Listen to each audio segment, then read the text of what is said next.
I'm Tom Baker, this is Chasing Cars, and this is the Genesis G70, a new rival that aims to take the fight straight to the likes of the BMW 3 Series, Mercedes-Benz C-Class, Audi A4 and Lexus IS.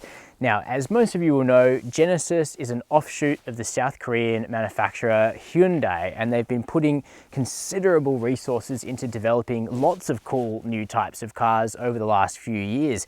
The i30N, the Kia Stinger, which is another department of that company, and this, a unique luxury brand called Genesis. Now, you might remember the Hyundai Genesis. It was sold under the Hyundai badge, really big barge. That's become the G80.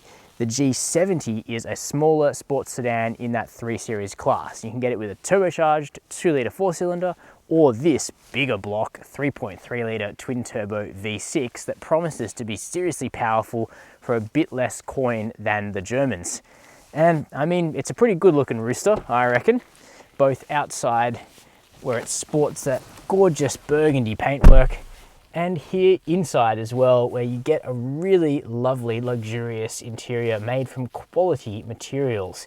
There's certainly no sense that this is a budget luxury car. It does feel like it's up to the job inside. That being said, quite a few people have pointed out that there are bits and bobs from the G70's interior that are shared with Hyundai's. The indicator stalks, the software that runs on this 8-inch touchscreen up here, and those people are right. That being said, I kind of wonder whether somebody who's looking for a BMW that decides to test drive a Genesis is even going to recognize Hyundai parts, because they probably haven't sat in one for a long time. But you can let me know what you think about that down below.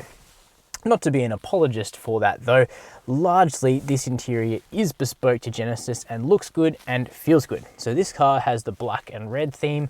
We're sitting in a top spec 3.3 Ultimate Sport, so it has the Nappa leather seats with what Genesis calls sport quilting in red, but there are other color combinations available, including a more lush model called the Ultimate, which has like tan leather, which is kind of cool, you know, right up my alley. But you also get this lovely creamy leather steering wheel with red stitching if you go for this grade, silver accents and bright work, and then lots of soft touch materials on the dash and on the doors, and quilting inserted into the doors as well.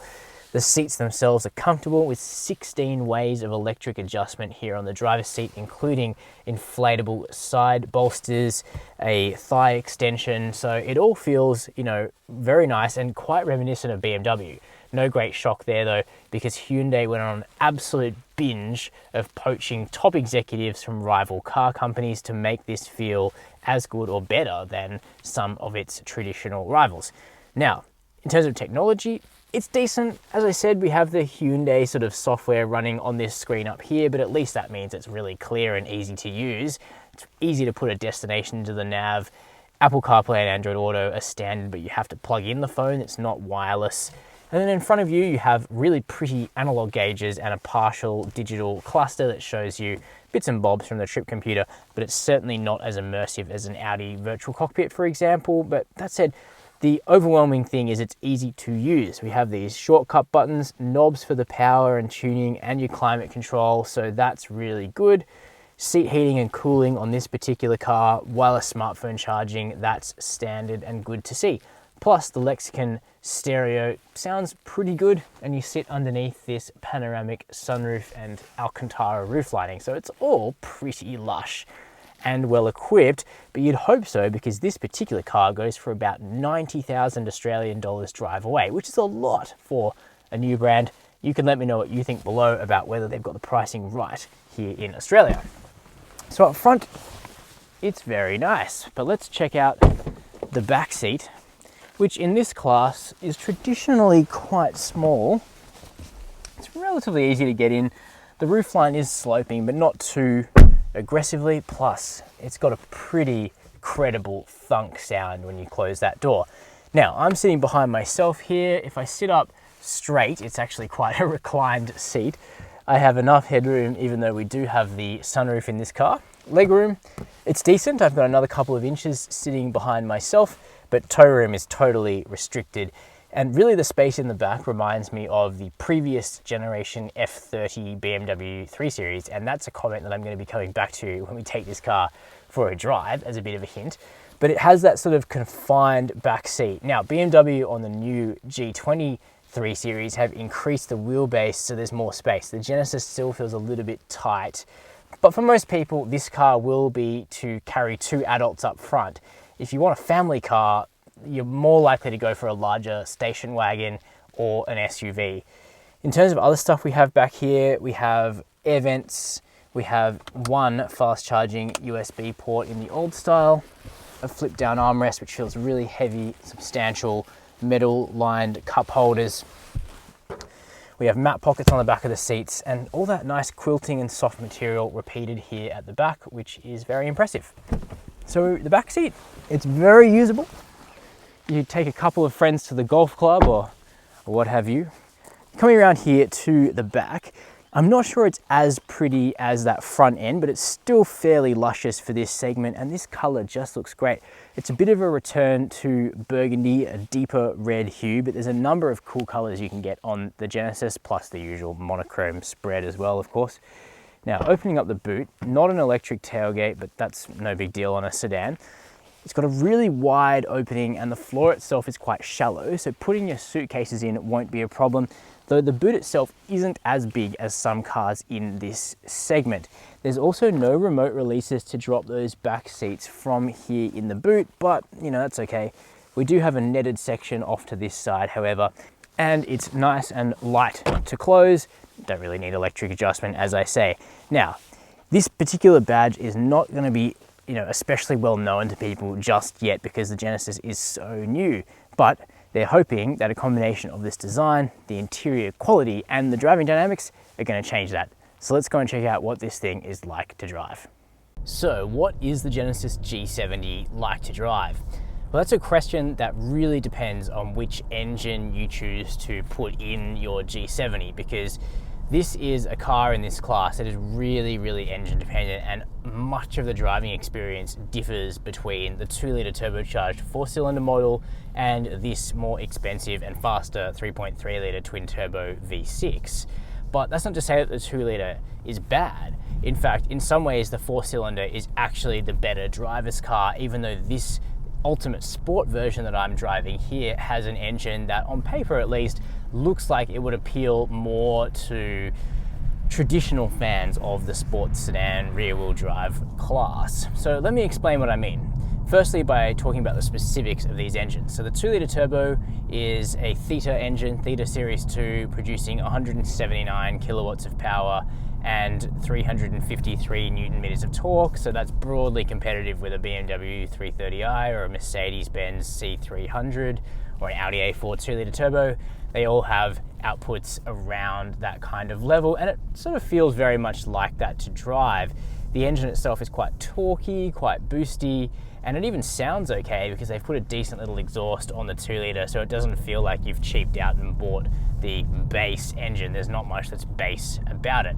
I did find that its connection to the 8-speed automatic gearbox, which is an in-house Hyundai Kia Genesis development, is not as good as the V6. When you catch the 2-litre turbo in the right gear, it's actually very, very nice indeed. But the biggest benefit of the 2-litre turbo is how much lighter it is, 80 kilograms lighter, and that's right there over the front axle. You'll see from this shot that the engine does sit pretty much over the front axle in the G70. So if you cut 80 kilograms out of that, you're gonna instantly have better turn-in. The car's gonna feel more agile, more sporty, and so it goes with the Genesis G70. I actually think the 2-litre turbo is just a better car for corner carving on a tight road.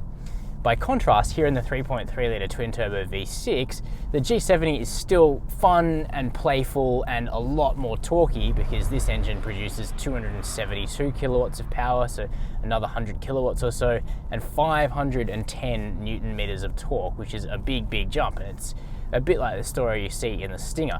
Suddenly it becomes very muscular, sending all of that twist to the rear wheels. And so with the 3.3, it really does get quite responsive under your right boot mid-corner. You can really adjust your line through, you know, throttle steer through the back wheels there, and it all feels very tidy. Plus, I think the V6 is a slightly better match to the 8-speed auto. That being said, not only does the 3.3 feel heavier when you're throwing it into a corner, it also has engineered heaviness in steering feel. The 2 litre has actually quite nice, light, direct steering, but Genesis have chosen to give the 3.3 artificially heavier steering even in the lightest comfort mode. And I'm not entirely sure why that's been done. I suppose it's been to give it that kind of feeling as if the steering rack is more deliberate or something like that, but it doesn't really work for me.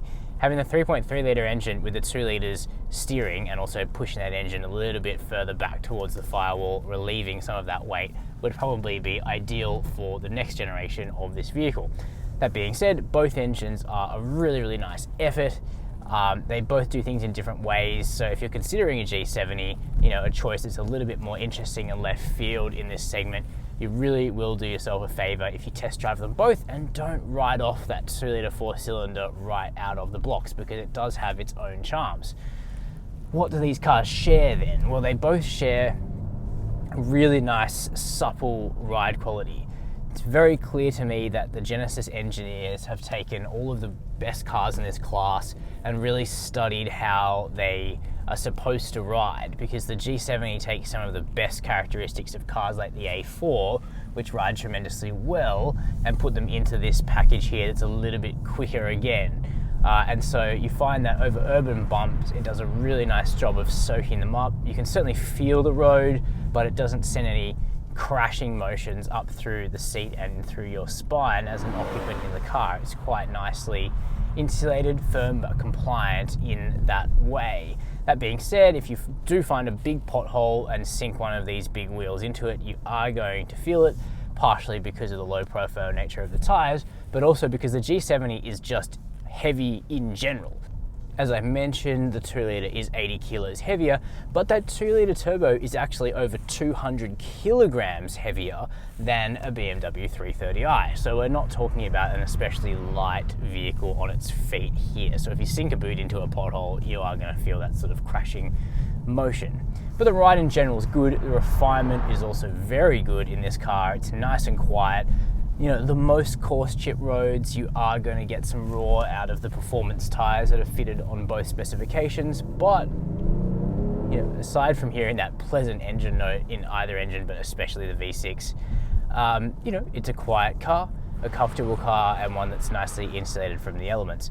It's also a pretty safe car. We have adaptive cruise control, we have lane keep assist, blind spot monitoring, an available 360-degree camera, so it is fairly up to date in that regard, though the assisted driving isn't quite as strong as, well, certainly something like a Tesla Model 3, but also the BMW's assisted driving mode, which is quite well tuned. So that's a detailed look at the 2020 Genesis G70.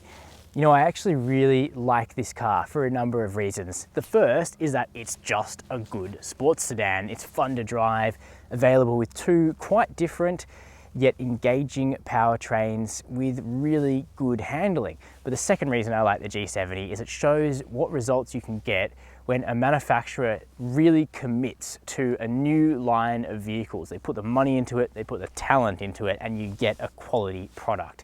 It pays to seriously invest in these things and not do it by halves. And I think that's what splits Genesis apart from, say, Infiniti, which failed here in Australia.